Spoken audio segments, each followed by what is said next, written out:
Alles beginnt im Jahr 1809. In einem kleinen Ort in Frankreich wird Louis Braille geboren. Als kleines Kind verletzt er sich in der Werkstatt seines Vaters am Auge. Die Wunde entzündet sich, schließlich wird auch das andere Auge krank und Louis wird vollständig blind. Louis geht zuerst auf eine gewöhnliche Dorfschule. Dort ist er das einzige blinde Kind und bekommt kaum Hilfe. Mit 10 Jahren kommt er an eine Blindenschule in Paris. Dort ertasten die Kinder zum Lesen große, in Papier eingedrückte Buchstaben. Das geht nur langsam und ist sehr mühsam. Die Bücher sind schwer und es gibt nur wenige, weil sie aufwendig hergestellt werden müssen. Louis Braille ärgert das. Das muss doch besser gehen, denkt er sich.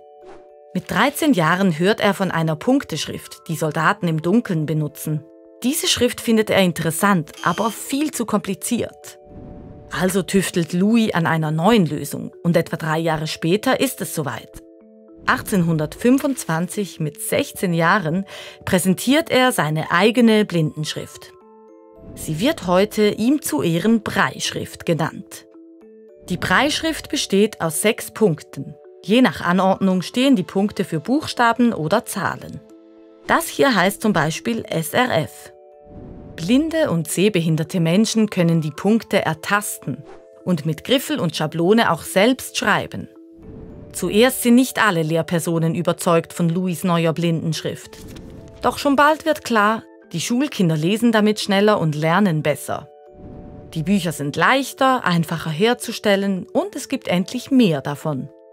Ab dem Jahr 1850 nutzen immer mehr Schulen in Frankreich die Brailleschrift. Sie wird immer bekannter und verbreitet sich auf der ganzen Welt, auch bis in die Schweiz. Bald gibt es die ersten Braille-Druckereien. Früher konnte man damit vor allem Bücher lesen. Heute wird sie auch am Computer benutzt. Spezielle Geräte zeigen die Schrift als fühlbare Punkte an. Braille steht auf vielen Dingen wie Medikamenten, Geldscheinen, Aufzügen und Türen. Millionen blinde und sehbehinderte Menschen auf der ganzen Welt lesen und schreiben damit, um im Alltag gut zurechtzukommen und selbstständig zu leben. Und all das hat die Erfindung eines 16-jährigen blinden Jungen möglich gemacht. Louis Braille.